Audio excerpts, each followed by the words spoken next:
할렐루야. 나아갈 바를 알지 못한 채, 이 말이 참 의미심장한 말입니다. 나아갈 바를 알지 못한 채. 성경을 보면 하나님께서 하나님의 역사를 이루어 가실 때에 몇 가지 특징들이 있어요. 계속 반복적으로 나오는 공통적인 특징이 있어요. 이번 이제 우리 강은도 목사님이 오셔서 말씀 전해 주실 때도 그런 하나님이 쓰시는 사람들의 특징에 대해서 사실은 말씀을 해 주신 거예요. 우선은 하나님께서는 사람을 통하여 역사하신다는 거예요. 사람을 통하여 일하신다는 거예요. 혼자 하실 수 있어요. 하나님께서 모든 역사를 다 이루실 수 있어요. 그런데 그럼에도 불구하고 하나님께서는 사람을 통해서 역사하신다라는 것이 성경에 기록되어 있는 특징이에요. 하나님의 특징. 그리고 하나님께서 쓰시는 사람들 중에 보면 우리가 이번 이번에 부흥회를 통해서 우리가 알았던 것은 무엇입니까? 하나님은 완벽한 자를 쓰시지 않는다는 거예요. 그게 참 신기하지 않습니까? 강은도 목사님이 그런 사람들을 뭐라고 부르셨죠? 찐따라고 불렀습니다. 찐따.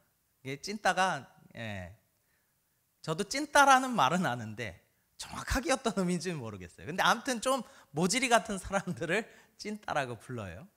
그런 찐따 같은 사람들을 하나님께서 불러서 쓰신다. 그러면서 여러 사람들을 말씀하셨어요.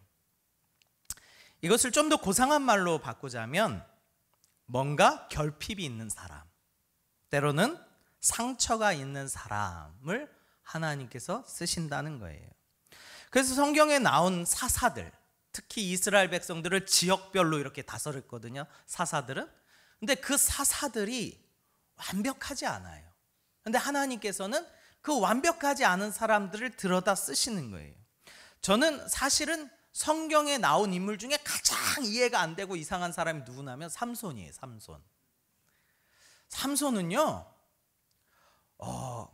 그냥 이미지상 그냥 바보 근육덩이 같아요. 바보 근육덩이, 근육뚱땡이.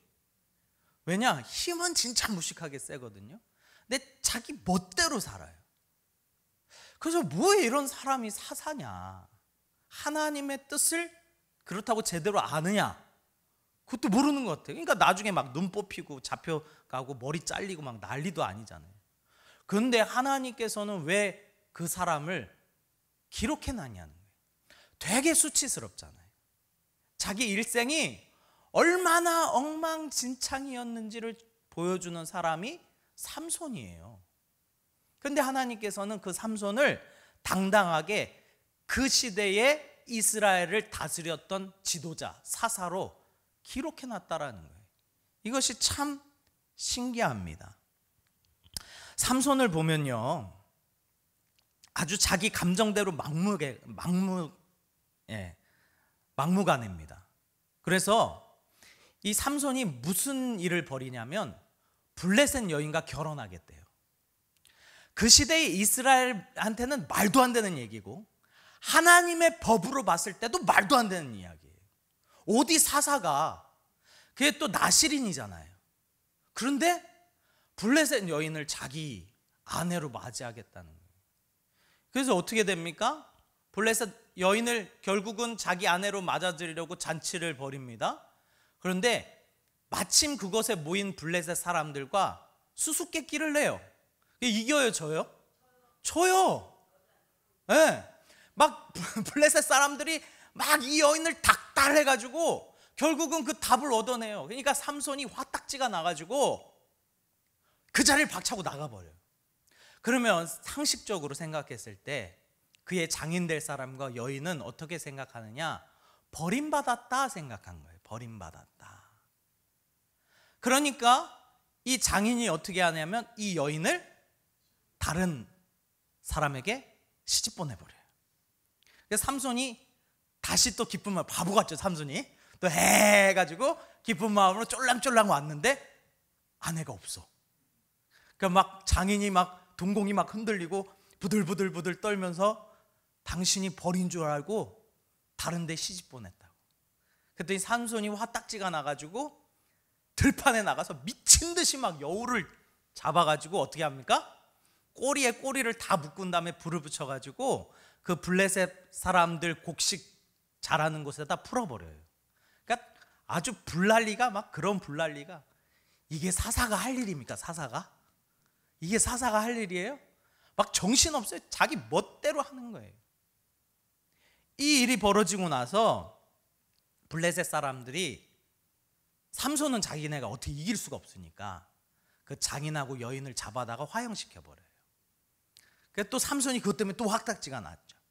내가 이것들을, 그리고 막 지나가다가 잡히는 걸 딱 잡았는데 마침 그게 뭐예요? 이걸 모르신다고요? 딱 손에 잡혔던 거, 그 있잖아요. 손에 착 감기는 거. 낙이 턱뼈가 잡혔어요. 낙이 턱뼈. 닭낙이 턱뼈가 잡혔다고요. 이거 가지고 블레셋 사람들을 쳐 죽이는데 그 하루에 몇 명을 쳐 죽이느냐? 1000명을 쳐 죽여요. 1000명을. 이게 사사입니까? 사사가 엉망진창입니다. 그런데 참 희한한 건 하나님께서 이것을 이렇게 기록하셨다는 거예요. 우리 사사기 14장 3절 4절인데요. 우리 같이 한번 읽어보겠습니다. 시작. 그에게 이르되 내 형제들의 딸 중에 내 백성 중에 어찌 여자가 없어서 내가 할례 받지 아니한 블레셋 사람에게 가서 아내를 맞으려 하느냐 하니, 삼손이 그의 아버지에게 이르되 내가 그 여자를 좋아하오니 나를 위하여 그 여자를 데려오소서 하니라. 그때에 블레셋 사람이 이스라엘을 다스린 까닭에 삼손이 틈을 타서 블레셋 사람을 치려 함이었으나 그의 부모는 이 일이 여호와께로부터 나온 것인 줄 알지 못하였도다. 이게 희한한 거예요. 뭐라 그러셔요? 이 일이 누구로부터 나왔다? 여호와로부터 나온 것을 알지 못하였다. 그걸 누가 합니까? 그거를. 그렇지 않습니까? 그런데 하나님께서는 삼손의 그 성질머리, 삼손의 그 난폭함, 그 삼손의 그 사사로서의 아무런 사명도, 또 그러한 일을 하는 자로서의 어떤 역할도 다 쓰신다는 거예요. 그것을 다 쓰신다는 거예요. 그것이 참 희한하지 않습니까? 그러니까 우리는 그걸 알아야 돼요. 나보다 나를 더 잘 아시는 하나님. 한번 따라해 볼까요? 나보다 나를 더 잘 아시는 하나님. 그러니까 이 일이, 이 블레셋 사람들을 쳐 죽일 일이, 삼손이 이렇게 될 일이 누구로부터 왔느냐? 여호와 하나님으로부터 온 일이다라고 성경은 당당하게 기록하고 있다라는 거예요. 그러니 누가 누구를 정죄합니까? 여러분, 누가 누구를 잘했다 못했다 판단합니까? 못하는 거예요. 왜요? 그 일이 누구로부터 온 걸 수 있기 때문에, 하나님으로부터 온 일일 수 있기 때문에 못하는 거예요. 누가 정죄합니까? 누가 너는 잘못됐다라고 말할 수 있습니까? 그럴 수가 없는 거예요. 우리가요, 도대체 하나님의 뜻을 가늠해 볼 수가 없어요. 그래서 하나님은 이처럼 온전한 사람을 쓰시는 것이 아니라 정말로 내가 잘할 수 있는 것이 아무것도 없는데 그 사람을 하나님께서 쓰시는 줄 믿습니다. 내가 아무것도 잘하는 게 없는데 하나님께서 쓰시는 거예요. 왜요? 잘난 사람을 쓰면요, 사람은요 반드시 이렇게 생각합니다. 내가 잘해서 그래. 내가 잘해서 그래. 사람은 반드시 그렇게 생각한다니까요. 말은 아주 거창하게 하나님께 영광. 내가 뭐 한 일이 있습니까? 내 속에서는 내가 잘해서 이렇게 된 거야. 그래서요, 이제 목사님들도 내가 어떤 부서를 맡았는데 막 부서가 부흥하잖아요. 그러면 이제 속으로 은근히 이거 내가 잘해서 그런 거야, 이렇게 생각합니다. 이게 사람이 그래요. 그래서 하나님께서는 아무것도 못하는 자 같은데 그 사람을 들어 쓰시는 줄 믿습니다. 어쨌든 이 내용이 이번 부흥회 때 내용이에요. 이해되십니까? 자, 그리고 나서 오늘 보면 하나님께서 또 쓰시는 사람, 또 신비한 하나님의 장치가 오늘 본문 말씀에 들어가 있습니다. 우리 11장 7절 8절 같이 한번 읽어보겠습니다. 시작. 믿음으로 아직 보이지 않는 일에 경고하심을 받아 경외함으로 방주를 준비하여 그 집을 구원하였으니 이로 말미암아 세상을 정죄하고 믿음을 따르는 의의 상속자가 되었느니라. 믿음으로 아브라함은 부르심을 받았을 때에 순종하여 장래의 유업으로 받을 땅에 나아갈새 갈 바를 알지 못하고 나아갔으며. 자, 보세요. 하나님께서 노아를 통하여서 방주를 지으라고 하실 때에도 그가 아직 되어질 일을 보지도 못한 채 그는 하나님의 명령하심을 따라 배를 짓기 시작한 거예요. 역사적으로 따져보니까 한 120년 정도 되고, 중요한 건 우리가 착각하면 안 되는데 노아가 배를 질 때는 할아버지가 아니었다라는 거예요. 뭔 소리냐 하시는 것 같은데, 노아 때는 거의 한 900살 정도 살았잖아요. 그러니까 한 600살 정도의 방주를 질 때 아직 할아버지가 아니었다 이 말이에요. 그런데 어쨌든 한 120년간 방주를 짓게 하셨는데 말이 120년이죠. 장차 되어질 일을 보지도 못한 채 시작했다 이 말이에요. 또 우리 믿음의 조상 아브라함에 대해서 이야기하는데 그가 부르심을 받을 때에 순종하여 장래의 유업을 받을 땅에 나아갈새 그 갈 바를 알지 못하고 나아갔다, 이렇게 얘기해요. 그래서 하나님께서 쓰신 믿음의 사람들에게 보이는 공통적인 특징 하나는 무엇이냐면 나아갈 바를 알지 못한 채 나아갔다는 거예요. 그 길이 어떤 길인지, 어떻게 펼쳐질 것인지 전혀 알지 못한 채 나아갔다는 거예요. 우리는 흔히 그렇게 생각합니다. 하나님께서 나의 그 나아갈 앞길을 형통하게, 때론 잘 보여주시면 제가 그 길을 촥촥촥촥 잘 가겠습니다 라고 생각하잖아요. 그렇죠? 오늘 반응이 부흥회 때는 그렇게 웃으시더니 제가 섰다고 그렇게 그냥 표정이 굳으셔가지고 지금 보세요.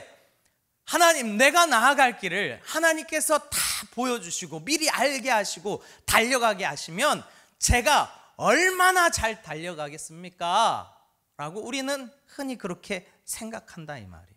그런데 하나님께서는 참 신기하게, 이게 하나님의 신비인데 하나님께서는 그렇게 하지 아니하시요. 오히려 그 나아갈 길을 보이지 않게 하시고 안개와 같이 싹 가려놓으시고 겨우 앞에만 더듬더듬 손 짚어서 나아갈 수 있도록, 한 걸음 한 걸음 간신히 나아갈 수 있도록 해놓으셨다는 거예요. 이게 하나님한테 얼마나 손해예요. 그렇지 않습니까? 하나님께서 사람을 통하여 역사하시는데 그 사람의 역사가 더뎌 느리고 또 반복하고 또 반복하고 또 두들겨보고 또 두들겨보고, 그러면 하나님 입장에서도 사람 입장에서도 얼마나 답답합니까? 그런데 하나님께서는 믿음의 사람들의 길을 그렇게 인도하시는 거예요. 갈 바를 알지 못한 채 가게 하신다는 거예요. 노아는 아직 보이지 않는 일에 대하여 경고하심을 받아 배를 만들었고, 아브라함도 하나님께서 장차 유업으로 줄 땅에 가라 하시는데 가라 하시고는 막상 그 길을 어떻게 가야 되는지 보여주지 않으셨다라는 거예요.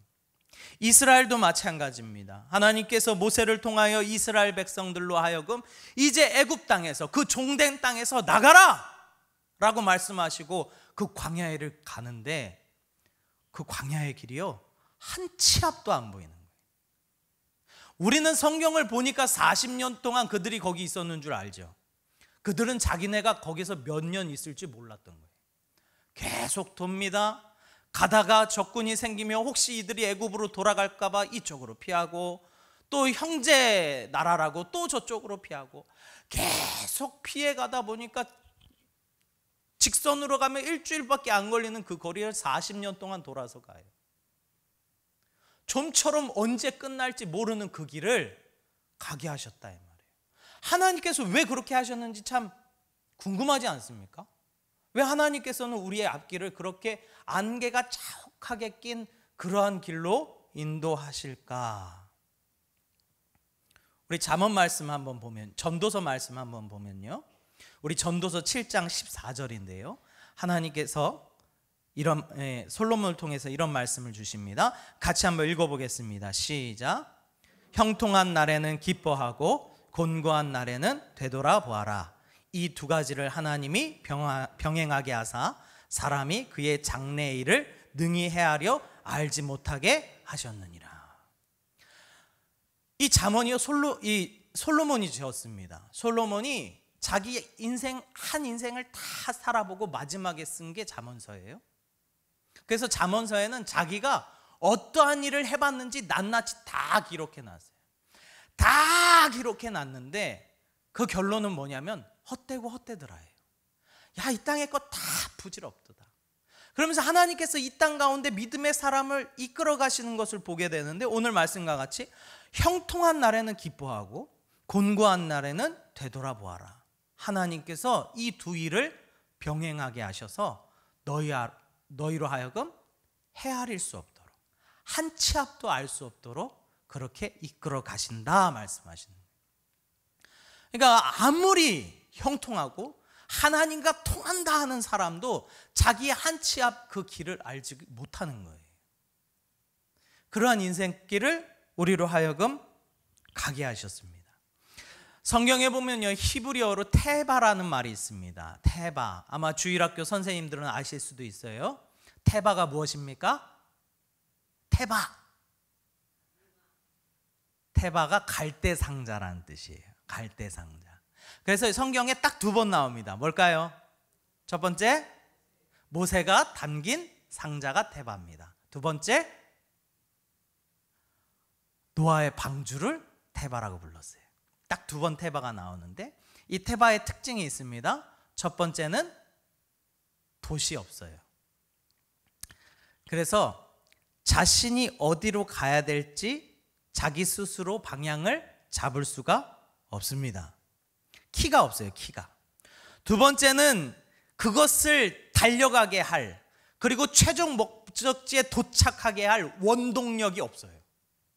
그래서 그냥 파도 물결이 치는 대로 이리 휘쓸리고 저리 휘쓸리고 그냥 가는 거예요. 그리고 이 테바는 도대체 그 목적지가 어디인지, 그리고 언제 끝나는지 몰라요. 이 테바라는 게 우리의 인생길과 참 비슷하지 않습니까? 방향을 잡을 수가 없고 언제 끝날지 모르고 또 스스로 달려갈 힘이 없는 것이 바로 테바입니다. 그러면 이 테바는 어떤 의미냐? 오로지 하나님의 인도하심에 맡기겠습니다 라는 뜻이에요.